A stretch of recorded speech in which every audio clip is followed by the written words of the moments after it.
El hijo de Pilar Ternera fue llevado a casa de sus abuelos a las 2 semanas de nacido.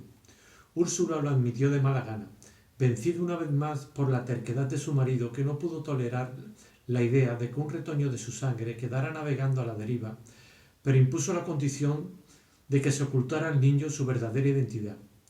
Aunque recibió el nombre de José Arcadio, terminaron por llamarlo simplemente Arcadio para evitar confusiones. Había por aquella época tanta actividad en el pueblo y tantos trajines en la casa que el cuidado de los niños quedó relegado a un nivel secundario. Se los encomendaron a Visitación, una india guajira que llegó al pueblo con un hermano, huyendo de una peste de insomnio que flagelaba a su tribu desde hacía varios años. Ambos eran tan dóciles y serviciales que Úrsula se hizo cargo de ellos para que la ayudaran en los oficios domésticos. Fue así como Arcadio y Amaranta hablaron la lengua guajira antes que el castellano y aprendieron a tomar caldo de lagartija y a comer huevos de araña sin que Úrsula se diera cuenta, porque andaba demasiado ocupada en un prometedor negocio de animalillos de caramelo. Macondo estaba transformado. Las gentes que llegaron con Úrsula divulgaron la buena calidad del suelo y su posición privilegiada con respecto a la ciénaga, de modo que la escueta aldea de otro tiempo se convirtió muy pronto en un pueblo activo, con tiendas y talleres de artesanía y una ruta de comercio permanente por donde llegaron los primeros árabes de pantuflas y argollas en las orejas, cambiando collares de vidrio por guacamayas. José Arcadio Buendía no tuvo un instante de reposo. Fascinado por una realidad inmediata que entonces le resultó más fantástica que el vasto universo de su imaginación, perdió todo interés por el laboratorio de alquimia. Puso a descansar la materia extenuada por largos meses de manipulación y volvió a ser el hombre emprendedor de los primeros tiempos que decidía el trazado de las calles y la posición de las nuevas casas, de manera que nadie disfrutara de privilegios que no tuvieran todos. Adquirió tanta autoridad entre los recién llegados que no se echaron cimientos ni separaron cercas sin consultárselo, y se determinó que fuera él quien dirigiera la repartición de la tierra. Cuando volvieron los gitanos saltimbanquis, ahora con su feria ambulante transformada en un gigantesco establecimiento de juegos de suerte y azar, fueron recibidos con alborozo porque se pensó que José Arcadio regresaba con ellos. Pero José Arcadio no volvió, ni llevaron al hombre víbora que, según pensaba Úrsula, era el único que podía darles razón de su hijo.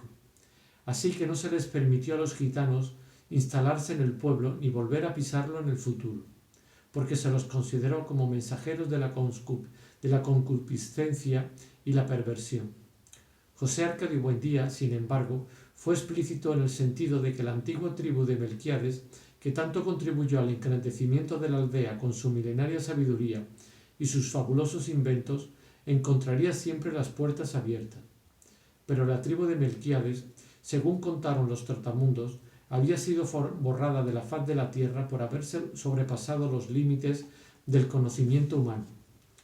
Emancipado, al menos por el momento, de las torturas de la fantasía, José Arcadio Buendía impuso en poco tiempo un estado de orden y trabajo dentro del cual sólo se permitió una licencia: la liberación de los pájaros que desde la época de la fundación alegraban el tiempo con sus flautas, y la instalación en su lugar de relojes musicales en todas las casas. Eran unos preciosos relojes de madera labrada que los árabes cambiaban por guacamayas, y que José Arcadio Buendía sincronizó con tanta precisión que cada media hora el pueblo se alegraba con los acordes progresivos de una misma pieza, hasta alcanzar la culminación de un mediodía exacto y unánime con un valse completo. Fue también José Arcadio Buendía quien decidió por esos años que en las calles del pueblo se sembraran almendros en vez de acacia, y quien descubrió, sin revelarnos nunca, los métodos para hacerlos eternos. Muchos años después, cuando Macondo fue un campamento de casas de madera y techos de zinc, todavía perduraban en las calles más antiguas los almendros rotos y polvorientos, aunque nadie sabía entonces quién los había sembrado. Mientras su padre ponía en orden el pueblo y su madre consolidaba el patrimonio doméstico con su maravillosa industria de gatillos, de gallitos, y peces azucarados, que 2 veces al día salían de la casa ensartados en palos de balso, Aureliano vivía horas interminables en el laboratorio abandonado, aprendiendo por pura investigación el arte de la platería. Se había estirado tanto que en poco tiempo dejó de servirle la ropa abandonada por su hermano y empezó a usar la de su padre. Pero fue necesario que Visitación le cosiera alforzas a las camisas y sisas a los pantalones, porque Aureliano no había sacado la corpulencia de los otros. La adolescencia le había quitado la dulzura de la voz y lo había vuelto silencioso y definitivamente solitario, pero en cambio le había restituido la expresión intensa que tuvo en los ojos al nacer. Estaba tan concentrado en sus experimentos de platería que apenas se abandonaba el laboratorio para comer. Preocupado por su ensimismamiento, José Arcadio Buendía le dio llaves de la casa y un poco de dinero, pensando que tal vez le hiciera falta una mujer. Pero Aureliano gastó el dinero en ácido muriático para preparar agua regia y embelleció las llaves con un baño de oro. Sus exageraciones eran apenas comparables a las de Arcadio y Amaranta, que ya habían empezado a mudar los dientes y todavía andaban agarrados todo el día a las mantas de los indios, tercos en su decisión de no hablar el castellano sino la lengua guajira. No tienes de qué quejarte, le decía Úrsula a su marido.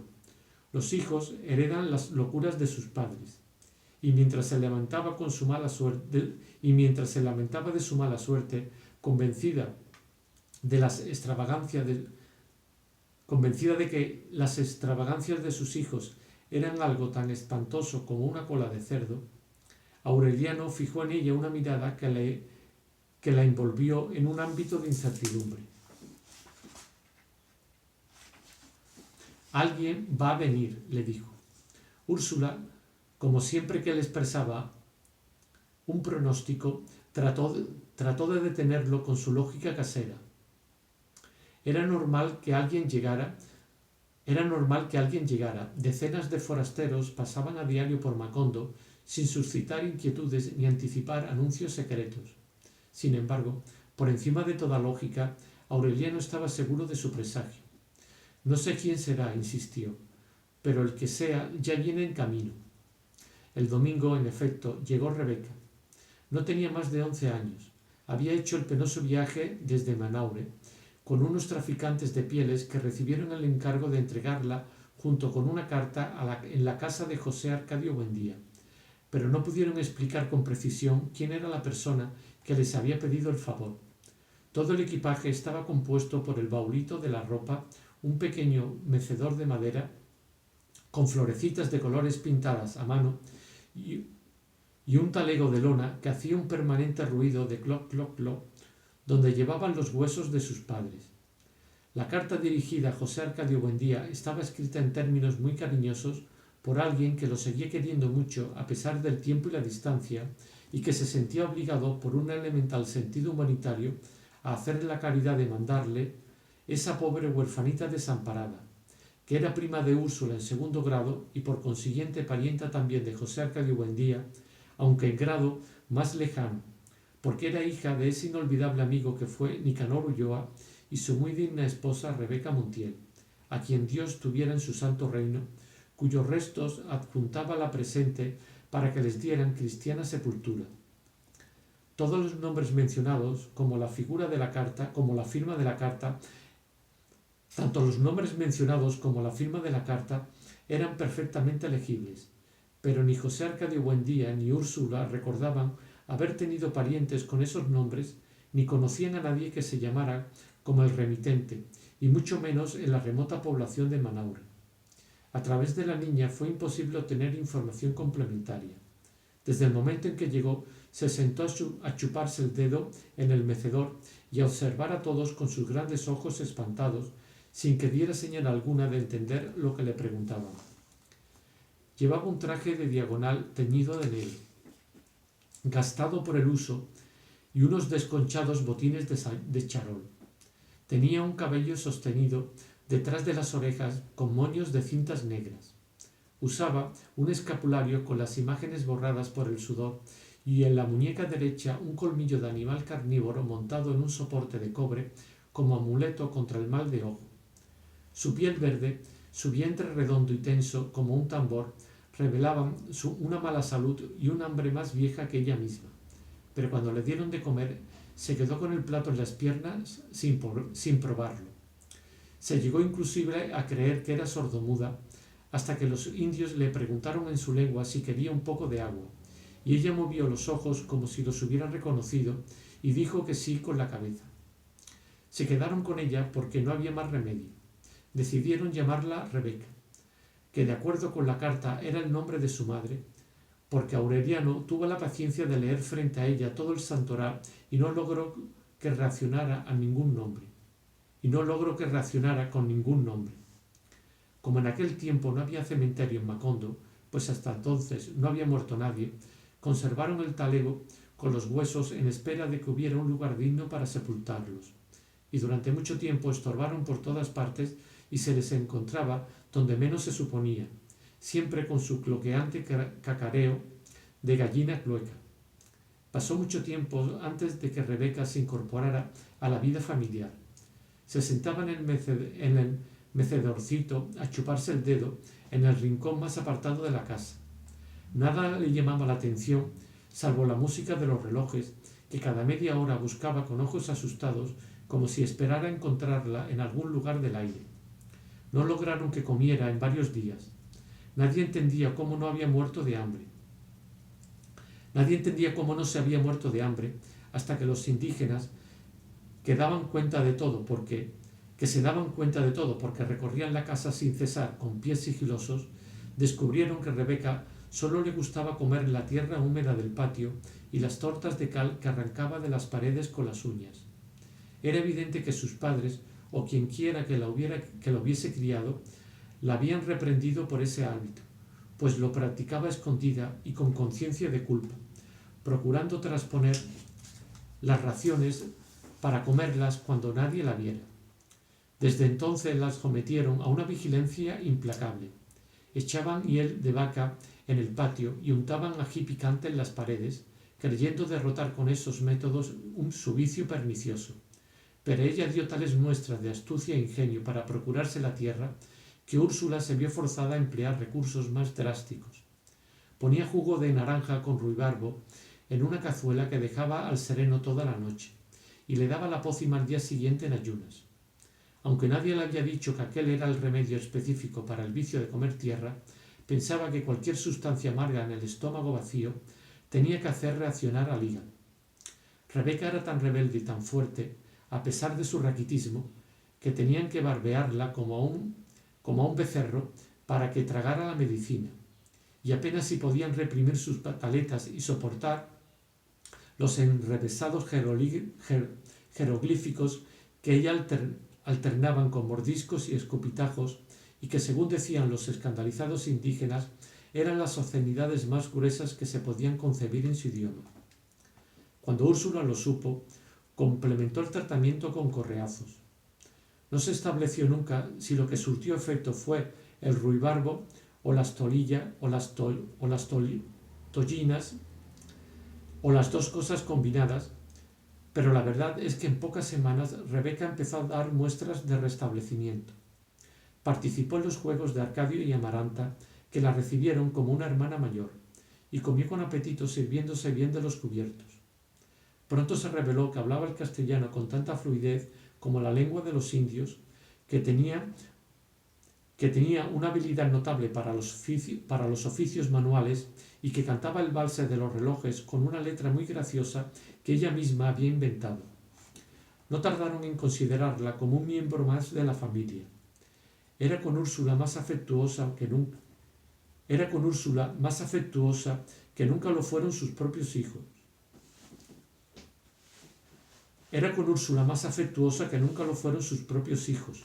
Y llamaba hermanitos a Amaranta y Arcadio, y tío a Aureliano y abuelito a José Arcadio Buendía, de modo que terminó por merecer tanto como los otros el nombre de Rebeca Buendía, el único que tuvo siempre y que llevó con dignidad hasta la muerte. Una noche, por la época en que Rebeca se curó del vicio de comer tierra y fue llevada y fue llevada a dormir en el cuarto de los otros niños, la india, que dormía con ellos, despertó por casualidad y oyó un extraño ruido intermitente en el rincón. Se incorporó alarmada, creyendo que había entrado un animal en el cuarto, y entonces vio a Rebeca en el mecedor, chupándose el dedo y con los ojos alumbrados como los de un gato en la oscuridad. Pasmada de terror, atribulada por la fatalidad de su destino, Visitación reconoció en esos ojos los síntomas de la enfermedad cuya amenaza los había obligado a ella y a su hermano a desterrarse para siempre de un reino milenario en el cual eran príncipes. Era la peste del insomnio. Kataure, el indio, no amaneció en la casa. Su hermana se quedó, porque su corazón fatalista le indicaba que la dolencia letal había de perseguirla de todos modos hasta el último rincón de la tierra. Nadie entendió en la casa la alarma de Visitación. Si no volvemos a dormir, mejor, decía José Arcadio Buendía, de buen humor. Así nos rendirá más la vida.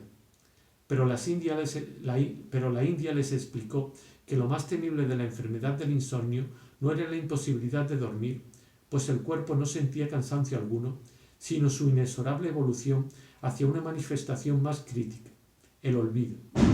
Quería decir que cuando el enfermo se acostumbraba a su estado de vigilia, empezaban a borrarse de su memoria los recuerdos de la infancia, luego el nombre y la noción de las cosas, y por último, la identidad de las personas y aun la conciencia del propio ser, hasta hundirse en una especie de idiotez sin pasado.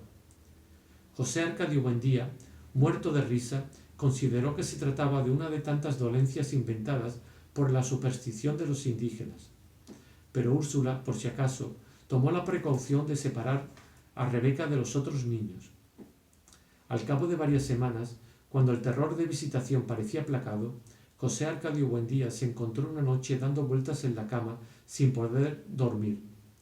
Úrsula, que también había despertado, le preguntó qué le pasaba y él le contestó: «Estoy pensando otra vez en Prudencio Aguilar». No durmieron un minuto, pero al día siguiente se sentían tan descansados que se olvidaron de la mala noche. Aureliano comentó asombrado a la hora del almuerzo que se sentía muy bien a pesar de que había pasado toda la noche en el laboratorio dorando un prendedor que pensaba regalarle a Úrsula el día de su cumpleaños. No se alarmaron hasta el tercer día, cuando a la hora de acostarse se sintieron sin sueño y cayeron en la cuenta de que llevaban más de 50 horas sin dormir. Los niños también estaban despiertos, dijo la India con su convicción fatalista. Una vez entra en la casa, nadie escapa a la peste. Habían contraído en efecto la enfermedad del insomnio. Úrsula, que había aprendido de su madre el valor medicinal de las plantas, preparó e hizo beber a todos un brebaje de acónito, pero no consiguieron dormir, sino que estuvieron todo el día soñando despiertos. En ese estado de alucinada lucidez, no sólo veían las imágenes de sus propios sueños, sino que los unos veían las imágenes soñadas por los otros. Era como si la casa se hubiera llenado de visitantes. Sentada en su mecedor en un rincón de la cocina, Rebeca soñó que un hombre muy parecido a ella, vestido de lino blanco y con el cuello de la camisa cerrado por un botón de oro, le llevaba un ramo de rosas. Lo acompañaba una mujer de manos delicadas que separó una rosa y se la puso a la niña en el pelo. Úrsula comprendió que el hombre y la mujer eran los padres de Rebeca, pero aunque hizo un gran esfuerzo por reconocerlos, confirmó su certidumbre de que nunca los había visto.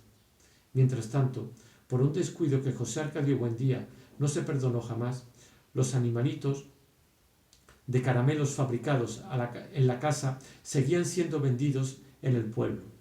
Niños y adultos chupaban encantados los deliciosos gallitos verdes del insomnio, los exquisitos peces rosados del insomnio y los tiernitos caballitos amarillos del insomnio, de modo que el alba del lunes sorprendió despierto a todo el pueblo. Al principio nadie se alarmó, al contrario, se alegraron de no dormir porque entonces había tanto que hacer en Macondo que el tiempo apenas alcanzaba. Trabajaron tanto que pronto no tuvieron nada más que hacer y se encontraron a las 3 de la madrugada con los brazos cruzados contando el número de notas que tenía el valse de los relojes.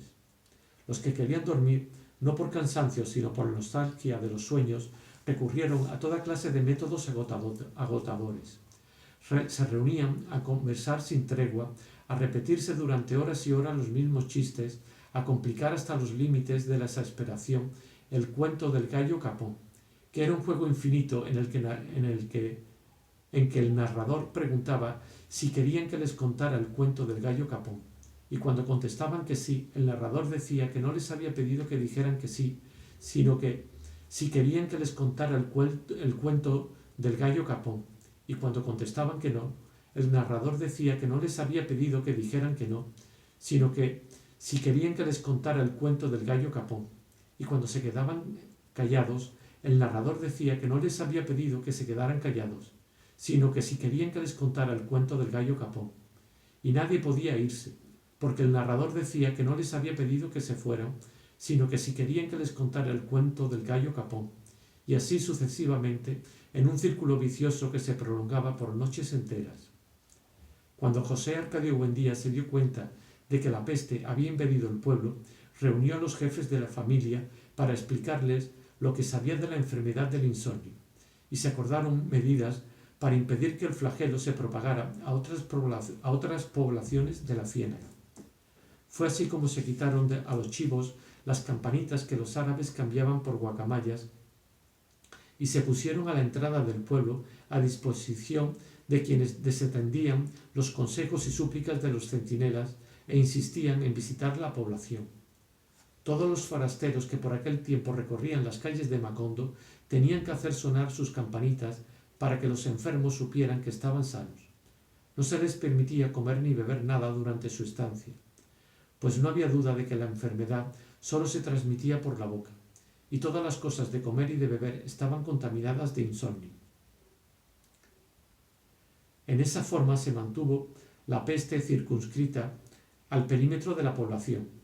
Tan eficaz fue la cuarentena que llegó el día en que la situación de emergencia se tuvo por cosa natural y se organizó la vida de tal modo que el trabajo recobró su ritmo y nadie volvió a preocuparse por la inútil costumbre de dormir. Fue Aureliano quien concibió la fórmula que había de defenderlos durante varios meses de las evasiones de la memoria. La descubrió por casualidad. Insomne experto por haber sido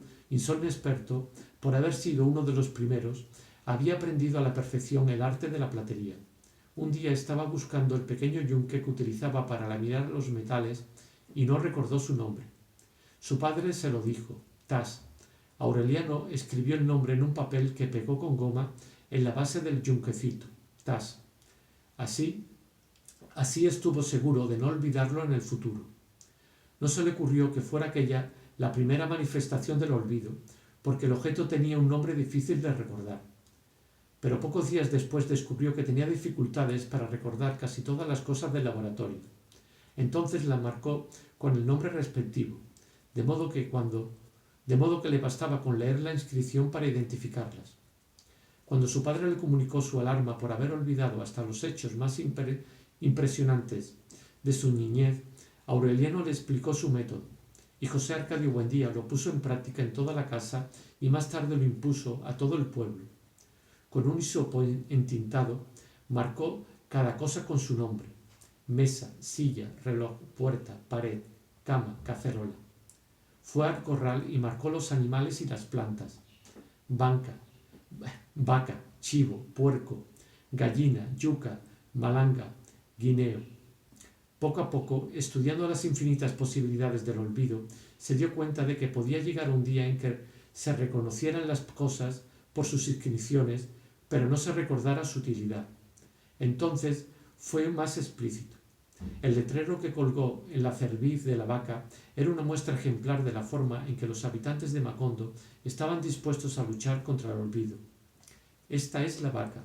Hay que ordeñarla todas las mañanas para que produzca leche, y a la leche hay que hervirla para mezclarla con el café y hacer café con leche. Así continuaron viviendo en una realidad escurridiza, momentáneamente capturada por las palabras, pero que había de fugarse sin remedio cuando olvidaran los valores de la letra escrita. En la entrada del camino de la ciénaga se había puesto un anuncio que decía Macondo y otro más grande en la calle que decía Dios existe. En todas las casas se habían escrito claves para memorizar los objetos y los sentimientos, pero el sistema exigía tanta vigilancia y tanta fortaleza moral que muchos sucumbieron al hechizo de una realidad imaginaria inventadas por ellos mismos que les resultaba menos práctica pero más reconfortante. Pilar Ternera fue quien más contribuyó a popularizar esta mistificación cuando concibió el artificio de leer el pasado en las barajas como antes había leído el futuro. Mediante este recurso, los insomnes empezaron a vivir en un mundo construido por las alternativas inciertas de los naipes, donde el padre se recordaba apenas como el hombre moreno que había llegado a principios de abril y la madre se recordaba apenas como la mujer trigueña que usaba un anillo de oro en la mano izquierda, y donde una fecha de nacimiento quedaba reducida al último martes en que cantó la alondra en el laurel. Derrotado por aquellas prácticas de consolación, José Arcadio Buendía decidió entonces construir la máquina de la memoria que una vez había deseado para acordarse de los maravillosos inventos de los gitanos. El artefacto se fundaba en la posibilidad de repasar todas las mañanas y desde el principio hasta el fin la totalidad de los conocimientos adquiridos en la vida. Lo imaginaba como un diccionario giratorio que un individuo situado en el eje pudiera operar mediante una manivela, de modo que en pocas horas pasaran frente a sus ojos las nociones más necesarias para vivir. Había logrado escribir cerca de 14.000 fichas, cuando apareció por el camino de la ciénaga un anciano estrafalario con la campanita triste de los durmientes, cargando una maleta ventruda amarrada con cuerdas y un carrito cubierto de trapos negros. Fue directamente a la casa de José Arcadio Buendía. Visitación no lo reconoció al abrirle la puerta y pensó que llevaba el propósito de vender algo, ignorante de que nada podía venderse en un pueblo que se hundía sin remedio en el tremedal del olvido. Era un hombre decrépito, aunque su voz estaba también cuarteada por la incertidumbre y sus manos parecían dudar de la existencia de las cosas. Era evidente que venía del mundo donde todavía los hombres podían dormir y recordar. José Arcadio Buendía lo encontró sentado en la sala, abanicándose con un remendado sombrero negro, mientras leía con atención compasiva los letreros pegados en las paredes. Los saludó con amplias muestras de afecto, temiendo haberlo conocido en otro tiempo y ahora no recordarlo. Pero el visitante advirtió su falsedad. Se sintió olvidado, no con el olvido remediable del corazón, sino con otro olvido más cruel e irrevocable que él conocía muy bien, porque era el olvido de la muerte. Entonces comprendió. Abrió la maleta atiborrada de objetos indescifrables y de ella sacó un maletín con muchos frascos. Le dio a beber a José Arcadio Buendía una sustancia de color apacible y la luz se hizo en su memoria. Los ojos se le humedecieron de llanto. Antes de verse a sí mismo en una sala absurda donde los objetos estaban marcados y antes de avergonzarse de las solemnes tonterías escritas en las paredes y aun antes de reconocer al recién llegado en un deslumbrante resplandor de alegría. Era Melquiades. Mientras Macondo celebraba la reconquista de los recuerdos, José Arcadio Buendía y Melquiades le sacudieron el polvo a su vieja amistad. El gitano iba dispuesto a quedarse en el pueblo. Había estado en la muerte, en efecto, pero había regresado porque no pudo soportar la soledad. Repudiado por su tribu, desprovisto de toda facultad sobrenatural como castigo por su fidelidad a la vida, decidió refugiarse en aquel rincón del mundo todavía no descubierto por la muerte, dedicado a la explotación de un laboratorio de daguerrotipia. José Arcadio Buendía no había oído hablar nunca de ese invento, pero cuando se vio a sí mismo y a toda su familia plasmada en una edad eterna sobre una lámina de metal tornasol, se quedó mudo de estupor. De esa época databa el oxidado daguerrotipo en que apareció José Arcadio Buendía con el pelo erizado y ceniciento, el acartonado cuello de una camisa prendida con un botón de cobre y una expresión de solemnidad asombrada, y que Úrsula describía muerta de risa como un general asustado. En verdad, José Arcadio Buendía estaba asustado la diáfana mañana de diciembre en que le hicieron el daguerrotipo, porque pensaba que la gente se iba gastando poco a poco a medida que su imagen pasaba a las placas metálicas. Por una curiosa invención de la costumbre, fue Úrsula quien le sacó aquella idea de la cabeza, como fue también ella quien olvidó sus antiguos resquemores y decidió que Melquíades se quedara viviendo en la casa, aunque nunca permitió que le hicieran un daguerrotipo porque, según sus propias palabras textuales, no quería quedar para burla de sus nietos. Aquella mañana visitó a los niños con sus ropas mejores. Aquella mañana visitó a sus niños con sus ropas mejores, les empolvó la cara y les dio una cucharada de jarabe de tuétano a cada uno para que pudieran permanecer absolutamente inmóviles durante casi 2 minutos frente a la aparatosa cámara de Melquíades. En el daguerrotipo familiar, el único que existió jamás, Aureliano apareció vestido de terciopelo negro entre Amaranta y Rebeca. Tenía la misma languidez y la misma mirada clarividente que había de tener años más tarde frente al pelotón de fusilamiento. Pero aún no había sentido la premonición de su destino.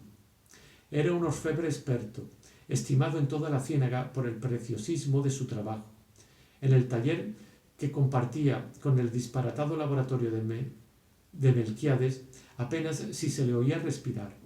Parecía refugiado en otro tiempo, mientras su padre y el gitano interpretaban a gritos las predicciones de Nostradamus entre el estrépito de frascos y cubetas y el desastre de los ácidos derramados y el bromuro de plata perdido por los codazos y traspiés que daban a cada instante. Aquella consagración al trabajo, el buen juicio con que administraba sus intereses, le habían permitido a Aureliano ganar en poco tiempo más dinero que Úrsula con su deliciosa fauna de caramelo. Pero todo el mundo se extrañaba de que fuera ya un hombre hecho y derecho y no se le hubiera conocido mujer. En realidad no la había tenido. Meses después volvió Francisco el hombre, un anciano trotamundos de casi 200 años que pasaba con frecuencia por Macondo divulgando las canciones compuestas por él mismo. En ellas, Francisco el hombre relataba con detalles minuciosos las noticias ocurridas en los pueblos de su itinerario, desde Manaure hasta los confines de la ciénaga, de modo que si alguien tenía un recado que mandar o un acontecimiento que divulgar, le pagaba 2 centavos para que lo incluyera en su repertorio. Fue así como se enteró Úrsula de la muerte de su madre, por pura casualidad, una noche que escuchaba las canciones con la esperanza que dijeran algo de su hijo José Arcadio. Francisco el hombre, así llamado porque derrotó al diablo en un duelo de improvisación de cantos y cuyo verdadero nombre no conoció nadie, desapareció de Macondo durante la peste del insomnio y una noche reapareció sin ningún anuncio en la tienda de Catarino. Todo el pueblo fue a escucharlo para saber qué había pasado en el mundo. En esa ocasión llegaron con él una mujer tan gorda que 4 indios tenían que llevarla cargada en un mecedor, y una mulata adolescente de aspecto desamparado que la protegía del sol con un paraguas. Aureliano fue esa noche a la tienda de Catarino. Encontró a Francisco el hombre como un camaleón monolítico sentado en medio de un círculo de curiosos. Cantaba las noticias con su vieja voz descordada, acompañándose con el mismo acordeón arcaico que le regaló Salvatore Raleigh en la Guayana, mientras llevaba el compás con sus grandes pies caminadores agrietados por el salitre. Frente a una puerta del fondo por donde entraban y salían algunos hombres, estaba sentada y se abanicaba en silencio la matrona del mecedor. Catarino, con una rosa de fieltro en la oreja, vendía a la concurrencia tazones de guarapo fermentado y aprovechaba la ocasión para acercarse a los hombres y ponerles la mano donde no debía. Hacia la medianoche el calor era insoportable. Aureliano escuchó las noticias hasta el final sin encontrar ninguna que le interesara a su familia. Se disponía a regresar a casa cuando la matrona le hizo una señal con la mano. «Entra tú también», le dijo. «Solo cuesta 20 centavos». Aureliano echó una moneda en la alcancía que la matrona tenía en las piernas y entró en el cuarto sin saber para qué. La mulata adolescente, con sus teticas de perra, estaba desnuda en la cama. Antes de Aureliano, esa noche, 63 hombres habían pasado por el cuarto. De tanto ser sudado y amasado en sudores y suspiros, de tanto ser usado y amasado en sudores y suspiros, el aire de la habitación empezaba a convertirse en lodo.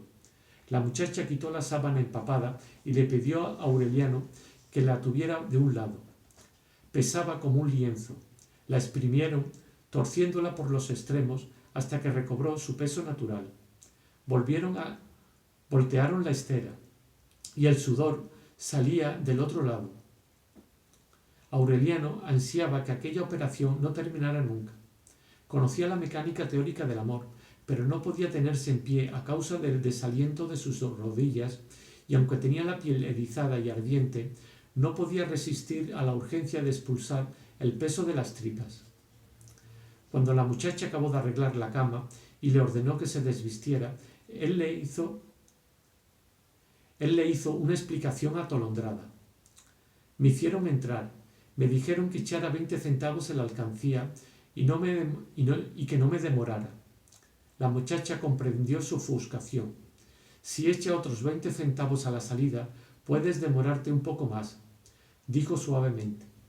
Aureliano se desvistió, atormentado por el pudor, sin poder quitarse la idea de que su desnudez no resistía la comparación con su hermano. A pesar de los esfuerzos de la muchacha, él se sintió cada vez más indiferente y terriblemente solo. «Echaré otros 20 centavos», dijo con voz desolada. La muchacha se lo agradeció en silencio. Tenía la espalda en carne viva. Tenía el pellejo pegado a las costillas y la respiración alterada por un agotamiento insondable. 2 años antes, muy lejos de allí, se había quedado dormida sin apagar la vela y había despertado cercada por el fuego. La casa donde vivía con la abuela, que la había criado, quedó reducida a cenizas. Desde entonces la abuela la llevaba de pueblo en pueblo, acostándola por 20 pavos para pagarse el valor de la casa incendiada. Según los cálculos de la muchacha, todavía le faltaban unos 10 años de 70 hombres por noche, porque tenía que pagar además los gastos de viaje y alimentación de ambas y el sueldo de los indios que cargaban el mecedor. Cuando la matrona tocó la puerta por segunda vez, Aureliano salió del cuarto sin haber hecho nada, aturdido por el deseo de llorar. Esa noche no pudo dormir pensando en la muchacha, con una mezcla de deseo y conmiseración. Sentía una necesidad irresistible de amarla y protegerla. Al amanecer, extenuado por el insomnio y la fiebre, tomó la serena decisión de casarse con ella para liberarla del despotismo de la abuela y disfrutar todas las noches de la satisfacción que ella le daba a 70 hombres. Pero a las 10 de la mañana, cuando llegó a la tienda de Catarino, la muchacha se había ido del pueblo. El tiempo aplacó su propósito atolondrado, pero agravó su sentimiento de frustración. Se refugió en el trabajo, se resignó a ser un hombre sin mujer toda la vida para ocultar la vergüenza de su inutilidad. Mientras tanto, Melquíades terminó de plasmar en sus placas todo lo que era plasmable en Macondo y abandonó el laboratorio de daguerrotipia a los delirios de José Arcadio Buendía, quien había resuelto utilizarlo para obtener la prueba científica de la existencia de Dios. Mediante un complicado proceso de exposiciones superpuestas tomadas en distintos lugares de la casa, estaba seguro de hacer tarde o temprano el daguerrotipo de Dios, si existía, o poner término de una vez por todas a la suposición de su existencia. Melquíades profundizó en las interpretaciones de Nostradamus. Estaba hasta muy tarde asfixiándose dentro de su descolorido chaleco de terciopelo, estaba hasta muy tarde asfixiándose dentro de su descolorido chaleco de terciopelo, garrapateando papeles con sus minuciosas manos de gorrión, cuyas sortijas habían perdido la lumbre de otra época. Una noche creyó encontrar una predicción sobre el futuro de Macondo. Sería una ciudad luminosa, con grandes casas de vidrio, donde no quedaba ningún rastro de la estirpe de los Buendía. Era una equivocación, tornó José Arcadio Buendía. No serán casas de vidrio, sino de hielo, como yo lo soñé, y siempre habrá un buen día por los siglos de los siglos. En aquella casa extravagante, Úrsula pugnaba por preservar el sentido común, habiendo ensanchado el negocio de animalitos de caramelo con un horno que producía toda la noche canastos y canastos de pan y una prodigiosa variedad de pudines, merengues y bizcochuelos que se esfumaban en pocas horas por los vericuetos de la ciénaga. Había llegado a una edad en que tenía derecho a descansar, pero era, sin embargo, cada vez más activa. Tan ocupada estaba en sus prósperas empresas, que una vez miró por distracción hacia el patio, mientras la india la ayudaba a endulzar la masa, y vio dos adolescentes desconocidas y hermosas bordando en bastidor a la luz del crepúsculo. Eran Rebeca y Amaranta. Apenas se habían quitado el luto de la abuela, que guardaron con inflexible rigor durante 3 años, y la ropa de color parecía haberles dado un nuevo lugar en el mundo. Rebeca, al contrario de lo que pudo esperarse, era la más bella. Tenía un cutis diáfano, unos ojos grandes y reposados y unas manos mágicas que parecían elaborar con hilos invisibles la trama del bordado. Amaranta, la menor, era un poco sin gracia, pero tenía la distinción natural, el estiramiento interior de la abuela muerta. Junto a ellas, aunque ya revelaba el impulso físico de su padre, Arcadio parecía un niño. Se había dedicado a aprender el arte de la platería con Aureliano, quien además le había enseñado a leer y escribir. Úrsula se dio cuenta de pronto de que la casa se había llenado de gente, que sus hijos estaban a punto de casarse y tener hijos, y que se verían obligados a dispersarse por falta de espacio. Entonces sacó el dinero acumulado de largos años de dura labor, adquirió compromiso con sus clientes y emprendió la ampliación de la casa. Dispuso que se construyera una sala formal para las visitas, otra más cómoda y fresca para el uso diario, un comedor para una mesa de 12 puestos donde se sentara la familia con todos sus invitados, 9 dormitorios con ventanas hacia el patio y un largo corredor protegido del resplandor del mediodía por un jardín de rosas, con un pasamanos para poner macetas de helechos y tiestos de begonias. Dispuso ensanchar la cocina para construir 2 hornos, destruir el viejo granero donde Pilar Ternera le leyó el porvenir a José Arcadio y construir otro 2 veces más grande para que nunca faltaran los alimentos en la casa. Dispuso construir en el patio, a la sombra del castaño, un baño para las mujeres y otro para los hombres, y al fondo una caballeriza grande, un gallinero alambrado, un establo de ordeña y una pajarera abierta a los 4 vientos para que se instalaran a su gusto los pájaros sin rumbos. Enseguida, seguida por docenas de albañiles y carpinteros, como si hubiera contraído la fiebre alucinante de su esposo, Úrsula ordenaba la disposición de la luz y la conducta del calor, y repartía el espacio sin el menor sentido de sus límites. La primitiva construcción de los fundadores se llenó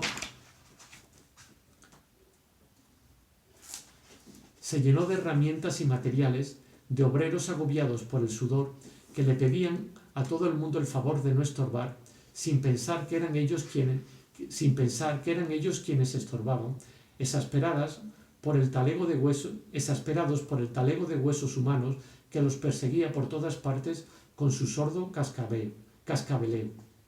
En aquella incomodidad, respirando cal viva y mezcla de alquitrán, nadie entendió muy bien cómo fue surgiendo de las entrañas de la tierra no solo la casa más grande que había que habría nunca en el pueblo, sino la más hospitalaria y fresca que hubo jamás en el ámbito de la ciénaga.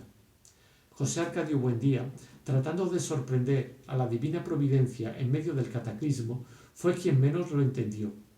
La nueva casa estaba casi terminada cuando Úrsula lo sacó de su mundo quimérico para informarle que había orden de pintar la fachada de azul y no de blanco como ellos querían. Le mostró la disposición oficial escrita en un papel. José Arcadio Buendía, sin comprender lo que decía su esposa, descifró la firma. ¿Quién es ese tipo? ¿Quién es este tipo?, preguntó. El corregidor, dijo Úrsula desconsolada. Dicen que es una autoridad que mandó el gobierno. Don Apolinar Moscote, el corregidor, había llegado a Macondo sin hacer ruido. Se bajó en el hotel de Jacob, instalado por uno de los primeros árabes que llegaron haciendo cambalache de chucherías por guacamayas.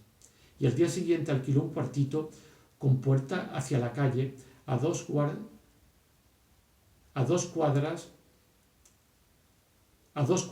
de la casa de los Buendía. Puso una mesa y una silla que le compró a Jacob, clavó en la pared un escudo de la República que había traído consigo y pintó en la puerta el letrero corregidor. Su primera disposición fue ordenar que todas las casas se pintaran de azul para celebrar el aniversario de la independencia nacional. José Arcadio Buendía, con la copia de la orden en la mano, lo encontró durmiendo la siesta en una hamaca que había colgado en el escueto despacho. ¿Usted escribió este papel?, le preguntó. Don Apolinar Moscote, un hombre maduro, tímido, de complexión sanguínea, contestó que sí. ¿Con qué derecho?, volvió a preguntar José Arcadio Buendía. Don Apolinar Moscote buscó un papel en la gaveta de la mesa y se lo mostró. He sido nombrado corregidor de este pueblo. José Arcadio Buendía ni siquiera miró el nombramiento. En este pueblo no mandamos con papeles, dijo sin perder la calma. Y para que lo sepa de una vez, no necesitamos ningún corregidor, porque aquí no hay nada que corregir. Ante la impavidez de don Apolinar Moscote, siempre sin levantar la voz, hizo un pormenorizado recuento de cómo habían fundado la aldea, de cómo se habían repartido la tierra, abierto los caminos e introducido las mejoras que les había ido exigiendo la necesidad, sin haber molestado a gobierno alguno y sin que nadie los molestara. Somos tan pacíficos que ni siquiera nos hemos muerto de muerte natural, dijo.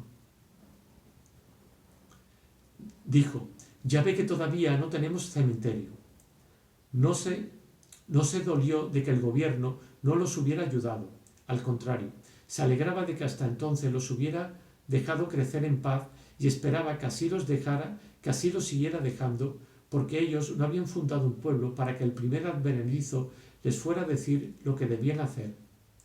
Don Apolinar Moscote se había puesto un saco de dril, blanco como sus pantalones, sin perder en ningún momento la pureza de sus ademanes.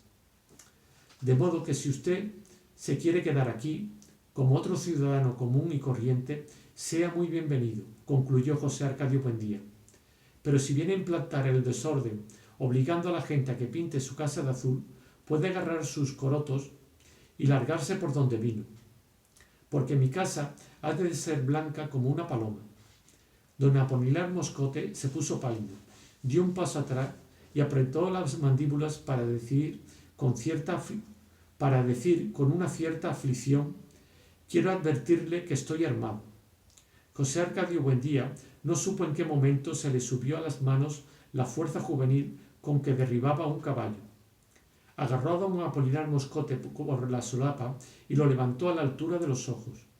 Esto lo hago, le dijo, porque prefiero cargarlo vivo y no tener que seguir cargándolo muerto por el resto de mi vida. Así lo llevó por la mitad de la calle, suspendido por las solapas, hasta que lo puso sobre sus dos pies en el camino de la ciénaga. Una semana después estaba de regreso con 6 soldados descalzos y harapientos, armados con escopetas, y una carreta de bueyes donde viajaba su mujer y sus 7 hijas. Más tarde llegaron otras 2 carretas con los muebles, los baúles y los utensilios domésticos. Instaló la familia en el hotel de Jacob, mientras conseguía una casa, y volvió a abrir el despacho protegido por los soldados. Los fundadores de Macondo, resueltos a expulsar a los invasores, fueron con sus hijos mayores a ponerse a disposición de José Arcadio Buendía. Pero él se opuso, según explicó, porque don Apolinar Moscote había vuelto con su mujer y sus hijas, y no era cosa de hombres abochornar a otros delante de su familia. Así que decidió arreglar la situación por las buenas. Aureliano lo acompañó, y para entonces había empezado a cultivar el bigote negro de puntas engomadas y tenía la voz un poco estentórea que había de caracterizarlo en la guerra. Desarmados, sin hacer caso de la guardia, entraron al despacho del corregidor. Don Apolinar Moscote no perdió la serenidad. Les presentó a dos de sus hijas que se encontraban allí por casualidad: Amparo, de 16 años, morena como su madre, y Remedios, de apenas 9 años, una preciosa niña con piel de lirio y ojos verdes. Eran graciosas y bien educadas. Tan pronto como ellos entraron, antes de ser presentadas, les acercaron sillas para que se sentaran, pero ambos permanecieron de pie. Muy bien, amigo, dijo José Arcadio Buendía. Usted se queda aquí, pero no porque tenga en la puerta esos bandoleros de trabuco, sino por consideración a su señora esposa y a sus hijas. Don Apolinar Moscote se desconcertó, pero José Arcadio Buendía no le dio tiempo a replicar. Solo le ponemos dos condiciones, agregó. La primera, que cada quien pinta su casa del color que le dé la gana. La segunda, que los soldados se van enseguida. Nosotros le garantizamos el orden. El corregidor levantó la mano derecha con todos los dedos extendidos. Palabra de honor. El corregidor levantó la mano derecha con todos los dedos extendidos. Palabra de honor, palabra de enemigo, dijo José Arcadio Buendía, y añadió en un tono amargo: porque una cosa le quiero decir, usted y yo seguimos siendo enemigos. Esa misma tarde se fueron los soldados. Pocos días después, José Arcadio Buendía le consiguió una casa a la familia del corregidor. Todo el mundo quedó en paz menos Aureliano. La imagen de Remedios, la hija menor del corregidor, que por su edad hubiera podido ser hija suya, le quedó doliendo en alguna parte del cuerpo. Era una sensación física que casi le molestaba para caminar, como una piedrecita en el zapato.